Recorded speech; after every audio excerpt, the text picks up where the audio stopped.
welcome to Bond-tober. Last year I received a comment on one of my videos asking me about a very specific character, one who the commenter in question thought should have been on the list. And it did get me to thinking that maybe I should create a secondary list of people like this character, but I realized there are very few. So, tonight's episode is going to focus on the rather curious case of Fiona Volpe. Fiona Volpe is a character from the film Thunderball, and ironically she didn't originate from the Fleming books, which is very interesting given the fact that at the time the filmmakers were trying to be very strict about how they adapted Fleming, particularly in the wake of his death in between From Russia with Love and Goldfinger. Now, in the case of Fiona Volpe, she was added by writers Richard Maybaum and John Hopkins to more or less smooth over some plot elements and add a little bit of a zest to it. Some very cynical critics and analysts out there think that she was thrown in there for extra sex appeal, which I can see because they did market her and Martine Beswick and Claudine Auger in the marketing on the posters, which, yes, I suppose at the time they thought more girls on the poster equals more box office, which I don't know how valid that is. I'm simply trying to speculate about what the UA marketing department must have been like.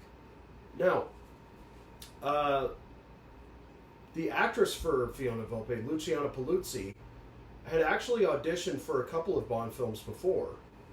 I think it was From Russia with Love, where she wanted to play one of the dueling Romani ladies. However, Terrence Young didn't think she was quite right, but he did keep her in mind. He didn't forget her. Same as Martine Beswick, actually.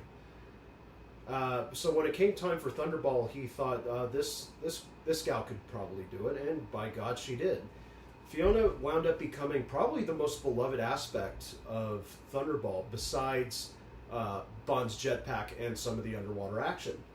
Now, in the case of Fiona Volpe, she is a Spectre agent who is recruited more or less by Emilio Largo to kind of help escalate his plan of stealing 2 atomic bombs from the Vulcan bomber. She is the one who sets up the death of Domino's brother. And ultimately, she's the one who tries to kill Bond when Largo's men really can't. The reason why I found her very difficult to classify at first was she's not really a henchman, per se. She's clearly not an underling to Largo. In fact, in the very few moments they share together, particularly during the skeet shooting scene, they more or less treat each other like equals. Like they're almost kind of on equal footing. In fact, even though we never see her in that gorgeous Ken Adam Spectre meeting room, it almost seems like she is indeed an agent on a similar level as Largo, but also again not quite so, because she clearly has her own set of henchmen underneath her. So it's kind of an interesting little dynamic that they set up for the plot to unfold, and also, what's really interesting is that she's a very confident lady, and she's very no-nonsense. Even when she's trying to play with Bond, she doesn't really bend that much. She is very much attuned to his frequency. She knows who he is. And I think he slightly suspects her from the start because of just how she seems to appear on Nassau. But, of course, that doesn't stop them from having flirty time in the bathtub, including a moment that I do think is kind of hilarious in the sense that this is James's idea of flirting, and she's just not having it. that is really good, I gotta say. And she plays it to perfection. But as we see, one of the major action sequences of the film is the junk canoe. A lot of people give this sequence a lot of negative criticism for being too long and being disorienting. I think that was the point, guys. And Bond tries to slip away from her and her goons, and he actually draws a little bit of blood, and he tracks it all along where he hides. So he's always barely just a step ahead of her and the goons. And it winds up at the Kiss Kiss Club, which is why the original song for Thunderball was supposed to be Kiss Kiss Bang Bang. for this scene alone, as they literally do a dance with death, and through some actually very clever editing and sound design, show that Bond may or may not have used her as a shield, which is still very hotly debated among some Bond fans. Most, like me, tend to lean that he did it on purpose.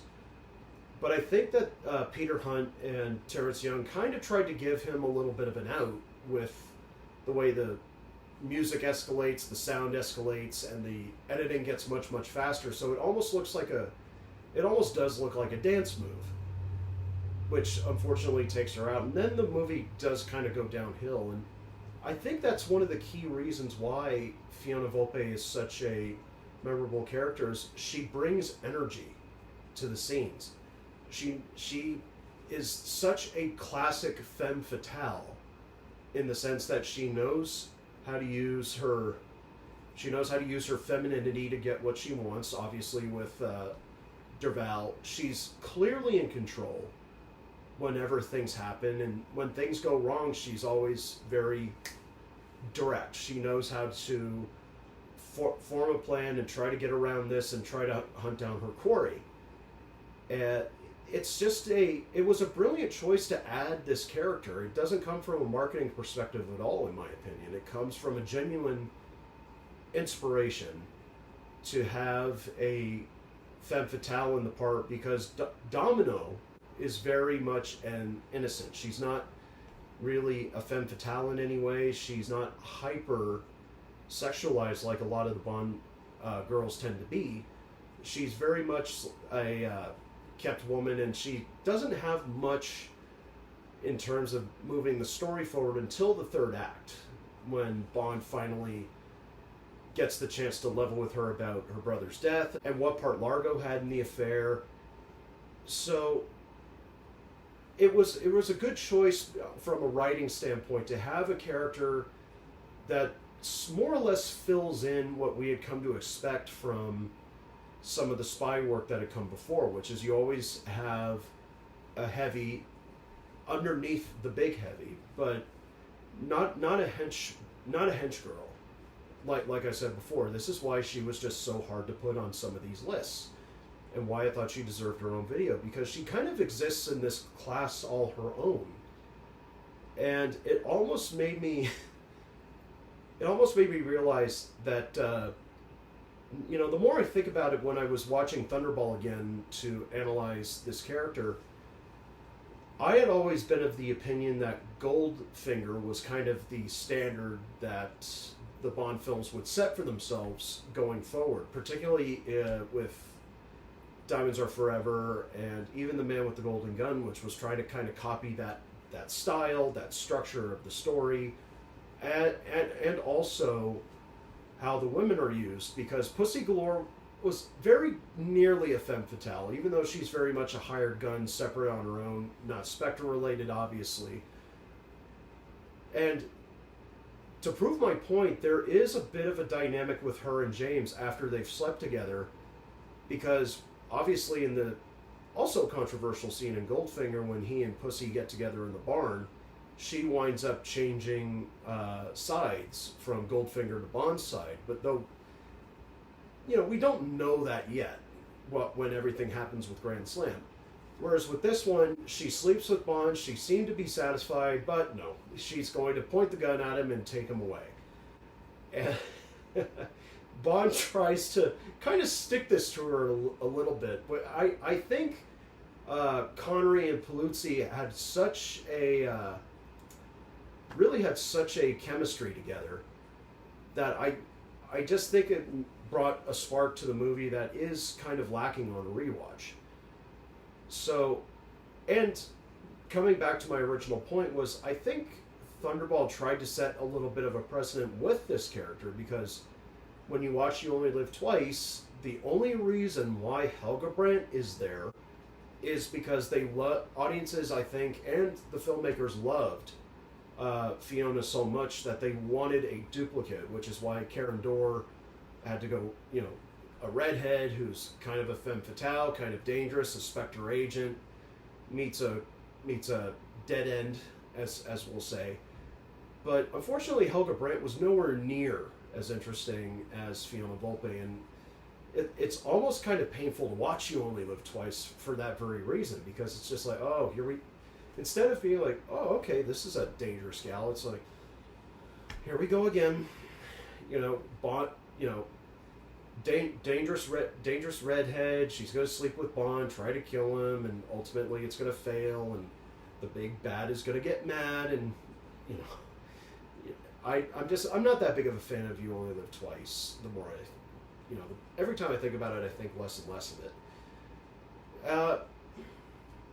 There have been a couple of characters like her in the following years. One that immediately comes to mind, and I think the reason why that commenter and even some people in my own life said, well, if she, I think of her, how come you don't think of Fiona? Which is Xenia Onatopp. However, Xenia is very different because Xenia is the right-hand woman of Alec Trevelyan. So she's at a very high status. She's not a henchwoman per se. She does the dirty work because she loves it.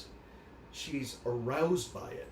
And so I think that also ties a little bit, that's the one common thread that Xenia and Fiona have, is that they both get the pleasure out of doing their work and knowing that they're good at it. Because Fiona really comes off as this very arrogantly confident woman, and she uses her femininity as a weapon.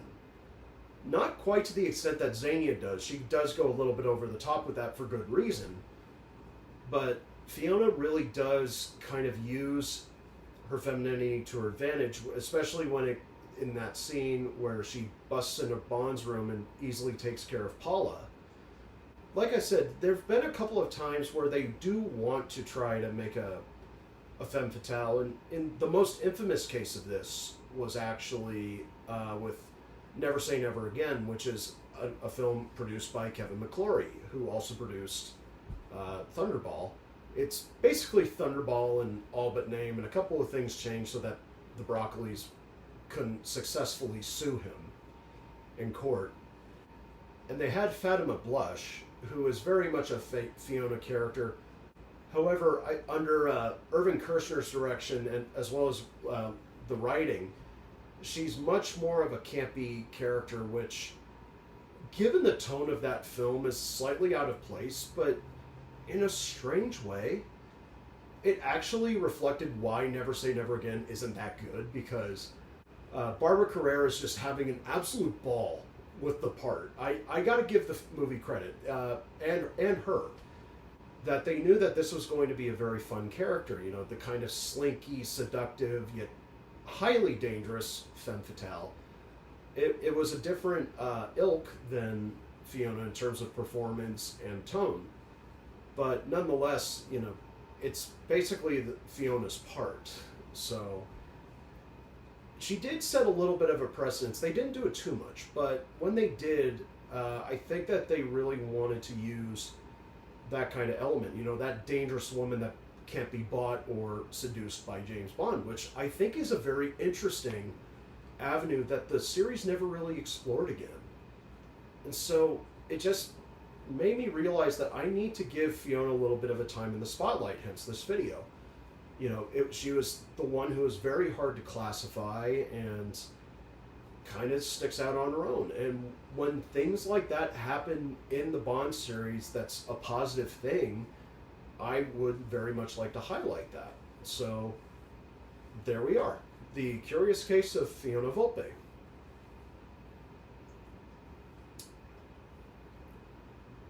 Thank you for joining me this week, and I'll see you on Halloween, where we will celebrate Austin Powers. See you then.